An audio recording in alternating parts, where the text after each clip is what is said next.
my creatives, and welcome to another video. So today I'm here to share a junk journal tutorial for beginners, and I'm working with the VectoriaDesigns collection My Greenhouse, which launched today. So you can find a link to this kit in the description box, and the first 3 days after launch day it will be 70% off, so go check it out right now. It's linked in the description box. And I am going to create this junk journal with this beautiful kit today. So first of all, I always take a look through my papers to see what I have, and now I will pick a paper to measure the size from. So of course I need to cut off the white borders, and I'm going to measure the paper size because this is the size that I want to have my pages for. And it's very important for the next step because I'm going to create a cover with a built-in spine, so that makes it very beginner friendly. And I have an A4 piece of cardstock, but you could also use an 8.5 by 11 cardstock or a 12 by 12 piece of cardstock. It doesn't really matter. So I'm going to score my paper at 4 3/4 of an inch, and I turned it around and I scored it also on 4 3/4 of an inch to make sure that my paper would fit inside, and that way I have now a spine for my cover. It's so simple, so you don't have to mess around with all these loose pieces to stick them together. You can just do it like this. And I end up with a cardstock cover from the size that is 11 3/4 of an inch by 7.5 inches. And my spine turns out to be 2 1/4 of an inch. So of course you can make your spine a little bit smaller. The only thing you have to keep in your mind is that the both sides of this spine will fit your paper, and that's all. If you want to have a more sturdy cover, that's also possible. I didn't do that in this video, but you could double up your cardstock. So just stick 2 pieces of cardstock together back to back, and then score it to create your cover. And that's all you have to do for your cover. It's as simple as that. So I think this is especially beginner friendly because you don't have to work with all these separate pieces, and you can just create a journal with signatures and with a spine in an easy, simple way. And once you feel more comfortable, you can branch out to other ways of making your journals, but I think this is a very good starting point. So I measured out all my pieces, and I found out which paper I wanted to use on the inside, and I also want to cover the spine with a piece of pattern paper, and this is a piece of paper that is part of the collection. And I really loved it. I'm going to cut this paper spine at 3 1/4 of an inch. So I have 1/2 inch on both sides of the spine to overlap my scoring lines with, to make sure that it will also help a little bit with the sturdiness, but also looks very pretty. And once I refold my folds, it will not look really weird with the paper and stuff when I bend it. So I'm just going to stick this down with some regular glue. I use some Aleene's Clear Gel Tacky glue. I absolutely love this glue. It's very strong glue. I very much enjoy using it. I'm just going to stick it down. I'm going to cut off the excess paper. I use my cover as a template because usually I cut them either too short or too long. So this is my work around that. So now to give my edges a little bit more sturdiness, I'm going to grab some washi tape and I'm going to fold that around the edges. So I have this bottom washi tape that I'm also going to use on the top, and on the sides of my cover I'm going to use a different kind of washi tape. So this will also help when you put these two covers or pieces of cardstock together, that you will not see that they are glued together because there's a beautiful piece of washi tape there. And will give some sturdiness to your corners and edges. So now on to the other fun part. I am going to cut these papers up, and these will be my cover pages for my signatures. I'm going to create 3 signatures in this book because I have a spine that is quite big. So I decided on these 3 papers, and I am cutting up all the other papers and folding them in half to use in my journal. But I am going to create some very cool interactive journal pages which are easy to make, so stay tuned for that. I will share with you how I did that, so you can also create this fun interactive journal but without a lot of effort. And I hope that it doesn't intimidate you to make a journal like this. So I went through my scrap bin and I found these pieces of paper, and I folded them in half, and I'm going to cut them to size. So my paper size is, I believe, 1/8 of an inch by 4 5/8 of an inch, I believe. But it really depends on what papers you want to use. And if you have the collection, the size is already there for you, so you only have to measure it up and make sure that your other papers are the same size. So I'm also going to add some music sheet paper, and I found these 2 random book pages that were laying around, and now I have some other pieces of cardstock and paper that I'm going to do the same with. I'm going to fold them in half and cut them to size. So then I like to make these stacks, and to make sure that I put a piece of every kind of paper in each signature. So this is more of an organization kind of thing. So I make sure that every stack has certain type of paper, and now I'm going in with the beautiful designs from the My Greenhouse collection, and I am figuring out in which signature I want to have another piece of paper. So I believe I put about 10 sheets of paper in each signature. That's usually how I tend to do that. It's more of a feeling thing. I think how more junk journals you make, the more feeling you get for how much paper you want to put inside, because I am also a firm collager in my journals, so I need that extra space.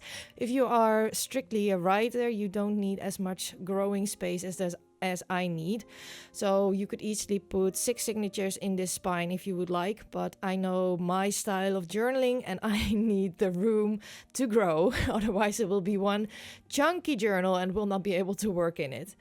So now I'm just assembling my signatures, and this is also a very intuitive process. It is more on how it feels for you when you flip through the journal. I make sure that certain types of paper are not next to each other or certain colors, and that is also a very intuitive process. You can't do this wrong. This is just how you would like, how it's appealing to your eye, and don't think too much about it. That's my biggest tip I can give you. Just try to get a feel for your journal and if it would give you pleasure to work in it. So I always flip through it to see if I like the flow of the journal. And now I have created my signatures. So here is my spine. I'm going to refold it, and now I have my book cover ready. So I want it to be a bit round. So that is what I'm doing here. I'm rounding up my cardstock a little bit, but you don't have to do that step, of course. It's something I thought would be fun. So as you saw, my journal has quite a lot of growing space, but I also need it because I'm going to add some interactive pages later on. So there will be more paper in this journal later on, which I will share with you. But first I'm going to clip them together, and then I will take my ruler and my knife to cut off the excess. In hindsight, I didn't have to do this because I made the interactive pages, but it's always a nice thing to do this because that makes sure that the sides of your pages are nicely cut together and it's more looks more neat. But you don't have to do this step if you don't want to. But I always like to do this so it looks more neat. And after that, I am going to change the position of my binder clips because I need to figure out how I want to poke my holes, and I have a pretty standard measurement for that, and it's a very, very easy measurement. So I take my ruler and I find the middle point of my signature. So I'm European, so I work in centimeters and I prefer to work in centimeters, but if you work in inches, the thing works the same. Find the middle point of your signature. So for me it was 9 centimeters, I believe, and then do 1 inch from the bottom and 1 inch from the top. So in my case I did 3 centimeters on the bottom and 3 centimeters on top, and that will be a very nice standard measurement to use as your binding. So my holes are at 3 centimeters, 9 centimeters and 15 centimeters because my signature was about 18 centimeters. Now just remember, when you do this in your cover is a little bit bigger. So eyeball this is a little bit that you are in the middle of your cover, and then make your marks with a pencil. So then I found the middle of my spine and I made a mark so that will hold my middle signature, and then I found 1 centimeter, so I think it's about, I'm not sure, half an inch, maybe a quarter of an inch from the scoring lines from the side of the spine. And I also made that mark, so I have these 3 lines that represent the place where my signatures will go. And then I will create this cross on the measurement mark, and I will add my holes there so they will line up with my signatures. So if this went too fast for you, I also have a real-time junk journal tutorial where I make a junk journal from a cereal box. I will leave that link down below for you in the description box so you can follow along with that tutorial if this went too fast for you. And if there are any questions, always feel free to leave them down below in the description box, and I would love to answer them and help you create your own junk journal. So I'm poking my holes right now, and be careful when you do this. I'm just doing it my way. This is not the right way. If you have a better way to do so, please do your way. But this is what works for me. And after that, we are going to sew them in. So I have this embroidery thread, and with the embroidery thread, I take 3 times the length of my signature. So I'm sure I have enough thread to go through. And I started at first on the inside, but I thought, wouldn't it be fun if I would start on the outside from the middle in and then go down, and then I go all the way to the top, and then I go back out of the middle, and I'm going to make sure that on the middle thread, my thread is on both sides of the middle thread. I don't know if I explained that very well, but that gives me that I have these strings on the outside. I'm going to do a fun little thing with that later on, but you could do whatever you want with these strings. You could attach beads to them or die cuts or whatever you feel like doing. It's a fun little thing to do, just a little bit different. So for the binding, it's really a very simple binding, and you can use this on whatever book you are making. There's no need to do more holes if you don't want to. You can always do that, of course. I also did that before, but there's no need to do so. So I start from the outside in the middle, and then I go to the bottom hole, and then I go all the way to the top hole. And then I go back out in the middle, and I make sure that my thread is on both sides of the thread that is already there. So I have this nice place to tie a knot, and it will be secure in there. And I always, pull it tight, but not too tight. And then that is your journal. If this is too floppy for you, like I said, I sometimes do like really floppy journals because they give a lot of wiggle room when I work in them. You can always double up the cardstock that you used from the beginning, or you can use a cereal box, of course, because that also already has a built-in spine for you. So I decided at the start of the video on my inside paper, so I'm gluing them down right now. I think I forgot to do so, because usually I do this a lot earlier in the process, but it doesn't really matter if you forget to do something like that. The only important part is the paper where you have the spine, because that's the sewn in part. So this is pretty much the journal, and now it's all up to you what you want to do with it. So I am going to create some very cool interactive pages. So this printable has, of course, single-sided paper. You could print them double-sided, but I thought I would do something different. And I'm going to glue one of the other pages to one side of the page, and to make a flap on the other side, so it opens and closes. So it gives me a three page spread every once in a while in this journal, and I thought it would look fun. You could do whatever you want with the pages. This is just a simple example, but just glue it to one side, the white side of the pages, and then you also got rid of the white side if you would like, and you have this really fun interactive element in your journal. So I cut this first page a little bit short, and that's why I didn't really tell you what I was doing, because this was also an experiment for me, trying things out. I love to try things out on camera to show you the real deal on how I do this and not the studied thing. So this was also a first time for me doing it like this, and then I also figure out things and I learn things, of course. But I also added a little piece of washi tape on the inside of this journal flip out because I thought it looked pretty. And now I'm moving on to a next page. So what you need to do is you need to have one of these pages that you have folded, and you need to cut off about 1/8 or 1/4 of an inch of one side of this paper. So that is what I'm going to do right now. I'm going to fuss around a little bit with it, but I'm going to cut off about 1/4 or 1/8 of an inch of that paper to make sure that when you glue it down, it will not stick into the spine. So you have this little gap there to open and close your paper. And for the other side, I just glue these pages back to back, and to make sure that it can flip over to the other side. So you have this cool flip, and then on the back this beautiful pattern paper. You can do this with all kinds of paper, of course. I loved using the journal kit because there are so many beautiful pages in there, and I really wanted to use more of them in my journal. So that is why I did this as my extra little thing, and I never created a journal with this many flip outs, so I thought it would be fun to do something like that. So like I said, you just do 1/4 of an inch from one side of the paper, the side that's going to flip over, and you are just going to stick the other side down to your journal page, and then there's your flip. It's very, very easy. And of course, later on you can decorate and you can do tons and tons of things in this journal, or whatever you would like.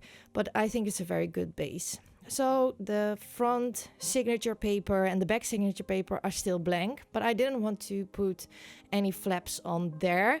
So I took the pieces of the pattern paper that I already used, and I'm just going to stick that down there. And also the leftover pages from this kit, I just cut them in half and stuck them down on the pieces of paper, which is of course great because I already know that these pieces of paper will fit my journal paper, because they're from the same kit and the same collection. So that's really, really good.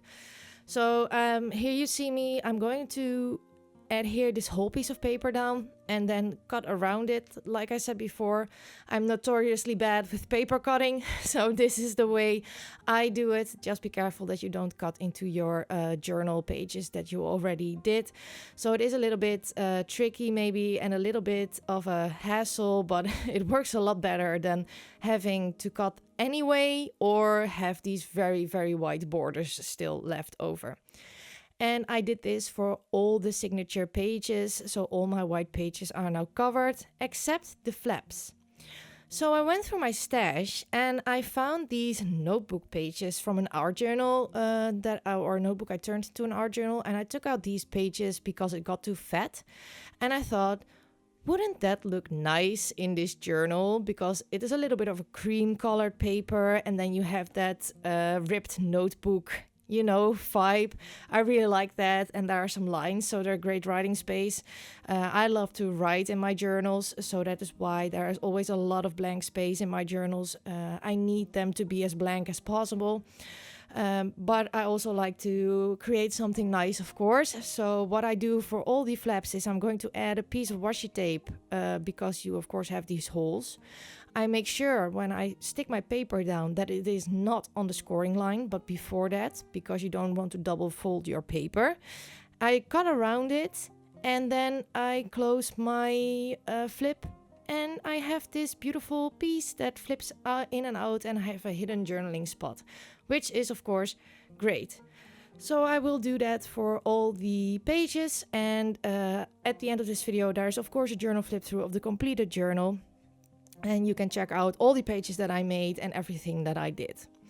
So now, next up, I took some time to fussy cut out all the beautiful elements that come in this kit, and I took some time downstairs to fussy cut them out. So I had this nice basket to work with, and I'm going to create a collage on my front cover. So it was really hard to pick what I wanted to do because I really loved all the pieces in this particular kit, but eventually I found out what I wanted to do and how I want to collage it. Of course, I picked a butterfly that had to go on my cover because, you know, I love butterflies. So I'm going to fuss around with this collage, but I thought, well, I missed something in the background. So I took this book page, and it's from a Jane Austen book, which I thought was fitting for the theme of the kit. And I am creating this background piece for myself with that, and that finished the whole thing, didn't finish the whole thing, but it was the thing that I was missing for this part. So I'm gluing that down with a glue stick, and I'm going to glue the other pieces down as well. So don't forget that you can get this kit at VectoriaDesigns. It's out now, and you can get it the first 3 days for 70% off. So the link is down below in the description box. They are a very, very cool Etsy store. They have a lot of stuff, and I really loved looking through their Etsy store. So I definitely recommend them and that you go check them out. They are wonderful and also a very wonderful company to work with. So after I stuck all my pieces down, I missed a quote or something. I sometimes like this. So I grabbed my Tim Holtz booklet and I picked a quote, "You are capable of more than you realize." Because, well, that's a thing that I need to remind myself of. So I thought it was a good journal cover quote. Also, I leave some space on top of my journal covers or on the bottom because I have an archiving system on my shelf where I add the year number and the volume number on the journal on the outside for future reference. But I don't know when I'm going to use this journal, so I'm not going to add these numbers or volume numbers on my journal yet. But just so you know that the top part where there's still a little bit of blank space, I'm going to add the year and the volume number of my journal in there. So it will be pretty filled up, this journal cover. So I missed something in the top there, and I found this beautiful stamp piece that was a part of the kit, and I'm going to glue that down there as well. And I absolutely love this journal. It's a very different kit to work with, and so pinky and so different, and I really, really enjoyed it. So now I'm going to do what I wanted to do with the strings on the outside. I thought, because it's a very sweet kit, I thought it was fun to add bows on the outside. And I'm just going to use the strings that I used to bind my book with. And I'm going to tie these cute little bows with a double knot, of course, to make sure that it will not go out anymore, on the spine. And I'm going to cut the threads that they are all the same height or the same length, I guess. The same length, so it looks very neat. And I really, really like this feature. I never did something like this before, so it was really fun to do this. But I really think that it fit the theme of this beautiful My Greenhouse collection or journal kit. Absolutely loved it. So that is what I did with my spine. And of course, I couldn't resist. I had to add some washi dots. It's my latest obsession, washi dots. I love to add them on everything. So of course, they also had to go on this journal cover. And because I store my journals on a bookshelf, I don't like to have very dimensional things on there. So washi stickers are also always a very good thing because they add no bulk at all to your covers or your journal pages. So after I did that, I was pretty happy with what I did, and I went through my journal and put all of the other embellishments in there as with a paperclip, because I don't like pre-made journals, and I'm not going to do that for the purpose of this video, of course, but I do like to have pretty pages, so I tend to clip things into journals. So when I'm ready to use this journal, I can use it with the kit, and I remember that I have this kit, so I can go through the journal and pick out embellishments that I like and use them that way. But on several pages there are some of the beautiful, beautiful embellishments that were a part of this beautiful kit. So here I am with the journal with me, or the journal flip through of the completed journal, and I really hope that you enjoyed this video and that you also feel inspired to create a junk journal. I hope this tutorial was easy to follow and that you found it an easy tutorial for you to work on. If this went too fast, I have the other video linked down below for you in the description box. And if you like this video, I would love it if you would give me a thumbs up. I would also love it if you would consider subscribing to my YouTube channel. I create art journals journaling videos, snail mail videos, mental health videos, creative journal videos, junk journal videos, of course.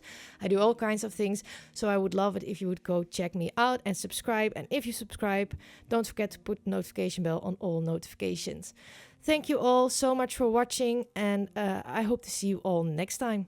Bye!